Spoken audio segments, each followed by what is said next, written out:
The Elijah Door, A Passover Tale, by Linda Leopold Strauss, illustrated by Alexei Nakhev.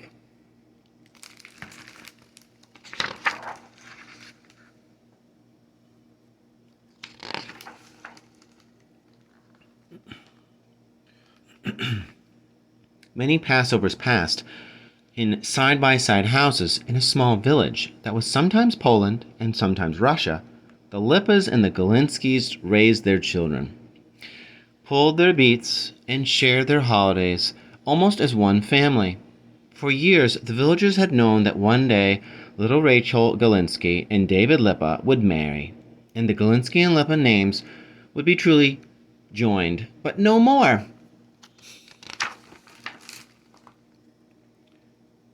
Now the families were feuding. The story told was this. Sometime last year, the Galinskys had swapped 2 fat geese for 6 of the Lipas' laying hens.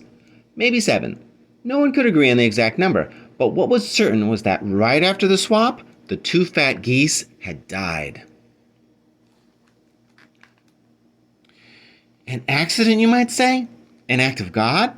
Or had the Galinskys known their geese were sick? Had the Lipas insulted the Galinskys by asking for the return of their 6, maybe 7 hens? Who knew?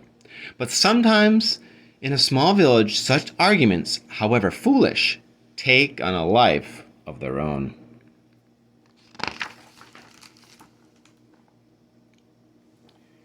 Since the argument, Mama Lipa kept the windows of her house shut, so she couldn't hear a single Galinsky voice. Papa Galinsky cut a new side door in his house so he could leave for his shop without ever laying eyes on a Lipa. Fortunately, not all the Galinskys hated the Lipas, and not all the Lipas hated the Galinskys. David and Rachel didn't hate each other, and they thought it was horrible that this year, after all the years of joint Lipa-Galinsky Passovers, they couldn't have Seder, the special Passover dinner, together. Rachel and David met secretly with the rabbi, who agreed to speak to their families.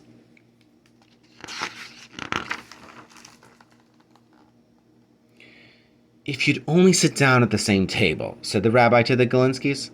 "The same table?" said Mama Galinsky, furiously chopping onions in her worn wooden bowl. "Never! The children love each other," the rabbi reminded the Lipas. "They want to be together."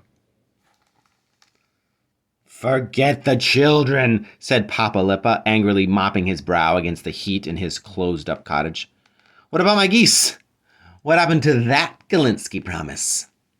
The rabbi returned to Rachel and David, and the 3 of them made a plan. "The neighbors will have to fib a little," said the rabbi. "Tell them I said God won't mind."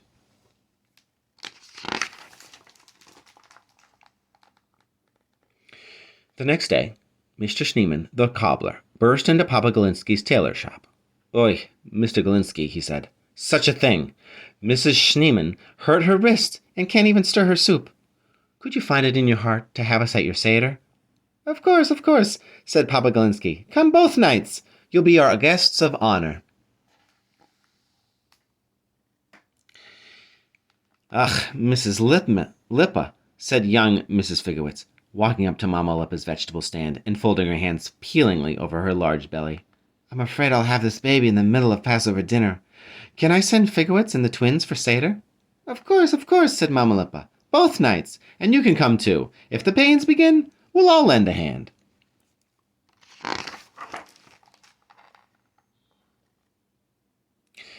One by one the neighbors came with their oys and their achs, to one family or the other, winking at David or Rachel, pleading injury, poverty, bad planning, or broken dishes.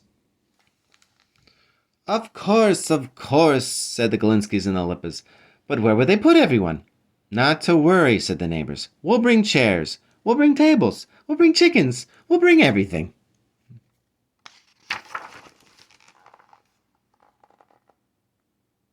Well, why not? Didn't the Seder service say, "Let anyone who is hungry come and eat"? Mama Lipa sang as she aired the family's holiday clothes. Why, she felt almost sorry for the Galinskys not being at this year's Seder. Mama Galinsky, hanging starched curtains, could practically have cried for the Lipas. Would they have to celebrate all alone? But both women were too busy tracking down crumbs and banishing them from the house to think about these things for long.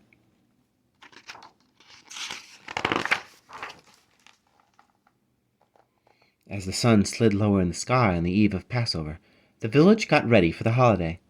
In their respective houses, Rachel and David put dishes and fine clothes on the tables, 2, 4, 6 tables, across the floor, into the corners, and out the door. Some guests would have to eat outside. Across their yards, the children grinned at each other as the Galinsky tables approached the Lippas. The plan was working.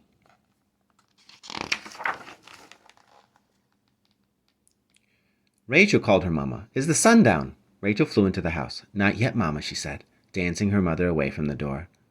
David called his papa. "Are the guests coming?" "They're still quite far away, Papa."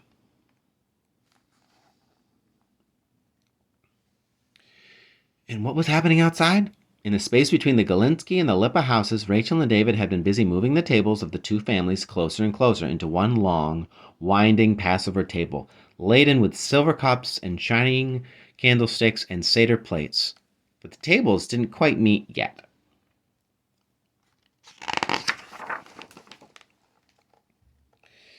And then, as the story goes, 3 things happened. First, the sun slipped behind the purple hills at the edge of town, sending up a bright star to announce that the holiday had begun. Second, the Galinskys and the Lipas came outside to greet their guests and saw the tables almost joined. "Never!" cried Mama Galinsky, but her voice held a quiver. "Over my dead geese!" cried Papa Lipa, though no one was quite sure afterward what he'd meant by that.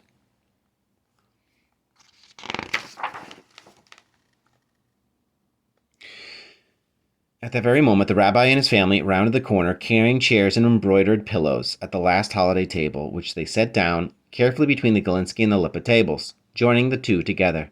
The rabbi placed the pillows on his chair and took a seat as David and Rachel slid in on either side of him.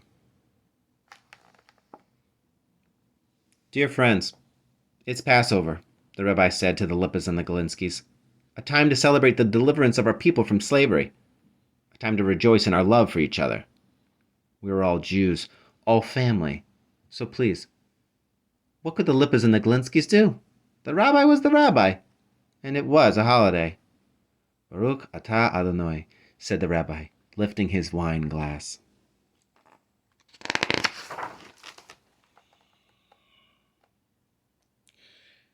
"Wait," cried Mama Lipa, running into the house. She threw open her window so the guests inside the house could hear the rabbi's blessing.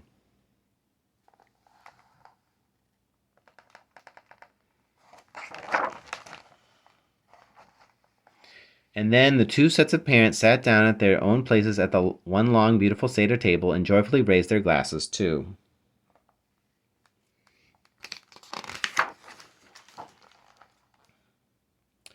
Much, much later, when the candles on the tables flickered low beneath the sky full of stars, when the 4 questions had been asked and answered, the story of Passover told, when the festive dinner had been eaten, and the traditional middle matzah hidden and found, it was time to open the door for Elijah the prophet, whose spirit visits all Jewish homes Seder night.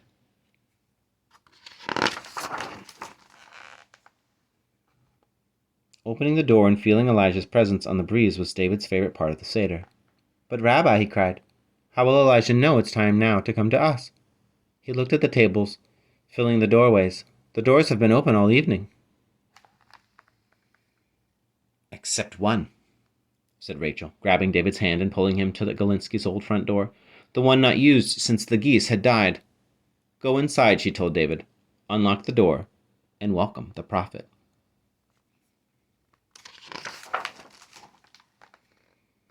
How the villagers cheered when that door flew open.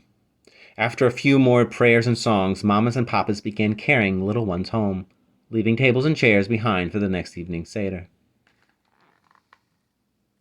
And so began the tradition in that particular village that was sometimes Poland, sometimes Russia, that every Passover at one table, in 2 houses, with 3 doors, all the town's Jews gathered with the Galinskys and the Lipas in one great celebration of love and freedom and family.